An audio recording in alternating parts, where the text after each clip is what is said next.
जय श्री कृष्णा। राधे राधे। मार्गशीर्ष महात्म्य अध्याय 15 की कथा सुनेंगे आज। सर्वप्रथम भगवान का स्मरण करते हुए सभी बोलिए ओम नमो नारायण, ओम नमो नारायण। श्री विष्णु भगवान ब्रह्मा जी से बोले, हे प्रश्नों को जानने वालों में श्रेष्ठ ब्रह्मा, आपने जो प्रश्न किए हैं उन समस्त प्रश्नों का सुनिश्चित उत्तर मैं कर्म से वर्णन करूंगा। आप आराम से बैठकर सुनिए। मार्गशीर्ष मास में भगवान विष्णु कीर्ति नामक स्त्री के साथ वास करते हैं, इसलिए इस समय में केशव का पूजन कीर्ति के साथ करना चाहिए। जैसा पहले कहा है, ब्राह्मण को केशव और उसकी पत्नी को कीर्ति समझकर दोनों ब्राह्मण ब्राह्मणी को विधिवत वस्त्र, आभूषण, धेनु इन चीजों से पूजन करें। हे वत्स, इस प्रकार सपत्नीक ब्राह्मण के पूजन से हम पूजित हो जाते हैं, इसमें कोई संदेह नहीं है। इसलिए अवश्य ही सपत्नीक ब्राह्मण का पूजन करना चाहिए, क्योंकि वह पूजित होकर मुझे संतुष्ट करते हैं। मुझको प्रसन्न करने वाले अनेक प्रकार के दान करें और गौदान, भूमिदान करें तथा विशेष करके स्वर्ण का दान करें, वस्त्रदान, शय्यादान, अलंकार का दान और मुझको प्रसन्न करने वाले गृह दान करें। समस्त दानों में 3 दान विशेष कहे गए हैं। एक पृथ्वी का दान, दूसरा धेनु का दान और तीसरा विद्या का दान श्रेष्ठ है। हे वत्स, इन तीनों दानों के देने से मुझको अतुल प्रसन्नता होती है, इसलिए मार्गशीर्ष मास में यह 3 दान अवश्य करें। हे अनग, मैंने तुम्हें स्नान की विधि पहले ही कह दी है। इस मास में पूजन, स्नान और दान करना ही विधान कहा है, इसमें कुछ भी संशय नहीं है। जो संपूर्ण मार्गशीर्ष मास को भुक्त वर्त करके बिता देता है और ब्राह्मणों को भक्ति से भोजन कराता है, वह समस्त व्याधि और पापों से मुक्त हो जाता है तथा खेती वाला और बहुत धनी तथा बहुत धान्य वाला हो जाता है। इस विषय में विशेष कहने से क्या है। हे वत्स, जो मेरी अत्यंत गुप्त बात है उसको तुम सुनो। हे मानद, अग्नि और ब्राह्मण ये दोनों मेरे मुख हैं, परंतु जितना ब्राह्मण का मुख श्रेष्ठ है उतना अग्नि का मुख श्रेष्ठ नहीं है। हे पुत्र, ब्राह्मण के मुख में आहुति देने से कोटि गुना अधिक पुण्य होता है, क्योंकि जो मेरा अग्नि मुख है वह ब्राह्मणों के अधीन है और ब्राह्मण सदा स्वतंत्र कहे गए हैं। हे सुत, चंद्रमा के समान उज्जवल शर्करा और घी के सहित खीर का ब्राह्मण के मुख में आहुति देवे। हे सुत, यह मुझे प्रसन्न कर देने वाली है। हे वत्स, यदि स्त्री आदि की सुख की इच्छा है तो ब्राह्मण के मुख में मुझे प्रसन्न करने वाले सुंदर मंडल युक्त लड्डू, कोकरस, सूत, फेनी और घी का होम करें। मार्गशीर्ष मास में कमल के समान सुगंधित युक्त सुंदर भात और मूंग की दाल, जिसमें कि सुगंधित घी अधिक डला गया हो, उसका ब्राह्मण के मुख में होम करें। हे सुत, दूध, घी, खारीक, 4 फल, मिश्री, कपूर, नारियल डालकर सुंदर पकवान बनावे।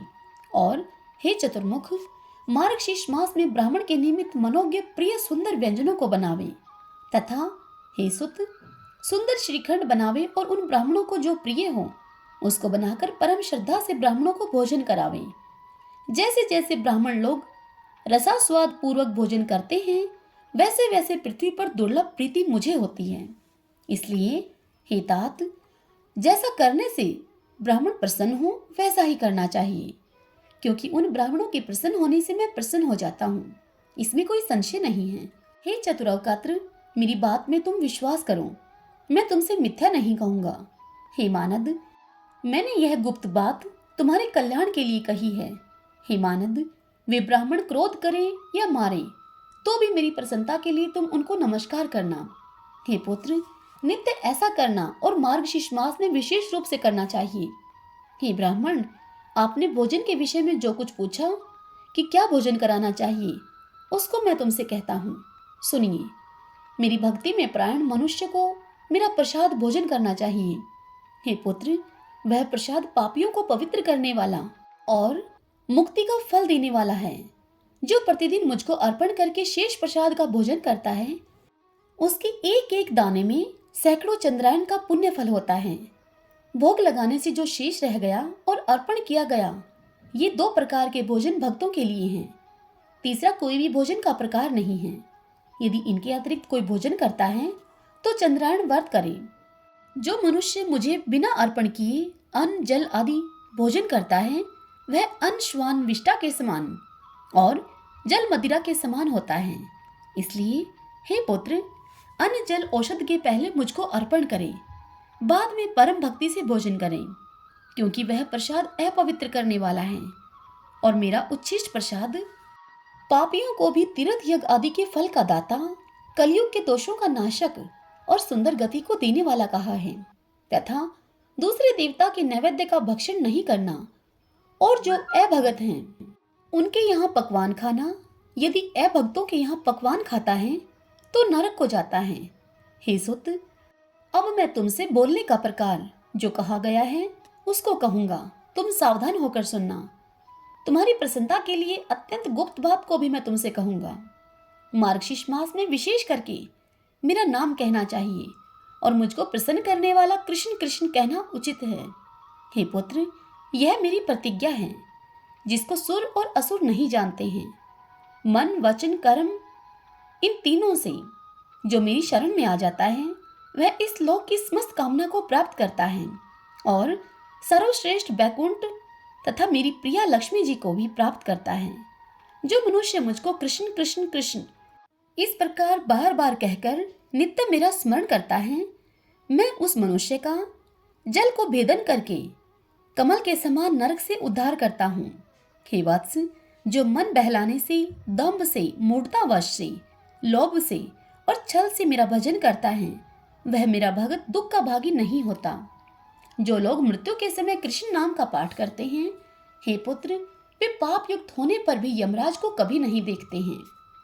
जिन्होंने युवा अवस्था में समस्त पापों को किया है परंतु अंत समय में कृष्ण नाम स्मरण करके निसंदेह मेरे समीप आ जाते हैं, वह मरण के समय विवश होकर भी जो मनुष्य नमः कृष्णाय महते अर्थात महान कृष्ण को नमस्कार है ऐसा कहने से वह मेरे समीप आ जाते हैं। जिस मनुष्य के श्री कृष्ण नाम के उच्चारण के साथ प्राण निकलते हैं वह प्राणी स्वर्ग को जाता है और दूर से ही यमराज उसको स्वर्ग को जाते देखते हैं। जो कृष्ण कृष्ण कहता हुआ शमशान में मरता है तो हे पुत्र, वह अवश्य मेरे समीप आता है।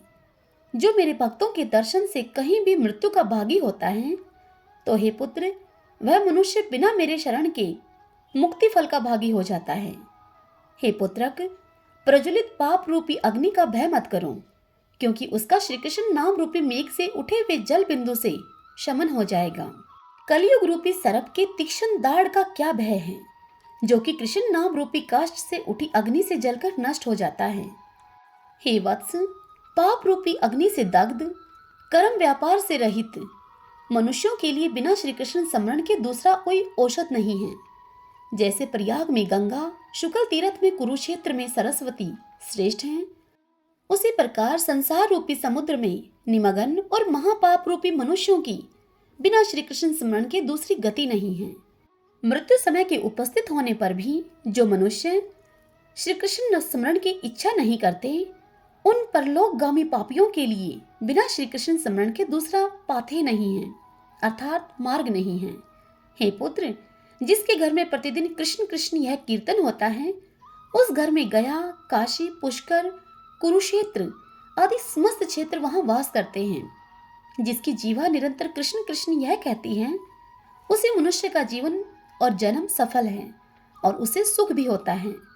जिसने एक बार भी हरि इस दो अक्षर का उच्चारण किया उसने सामीप्य मोक्ष के गमन के लिए कमर कसकर तैयारी की है। हरि इस नाम की पापों के नाश करने में जितनी शक्ति है उतनी पाप करने के लिए पातकी मनुष्य समर्थ नहीं होता। कृष्ण कृष्ण इसके कीर्तन करने से मनुष्य का शरीर और मन दुखी नहीं होता तथा वह पाप नहीं लगता है और विकलता नहीं होती है। जो मनुष्य कलयुग में श्री कृष्ण इस पथ्य वचन का त्याग नहीं करता उसी मनुष्य के मन में पाप रूपी रोग कलयुग में नहीं होता है। श्री कृष्ण नाम का उच्चारण करते समय मनुष्य को जानकर यमराज उसके 100 जन्म के अर्जित पापों का नाश कर देते हैं।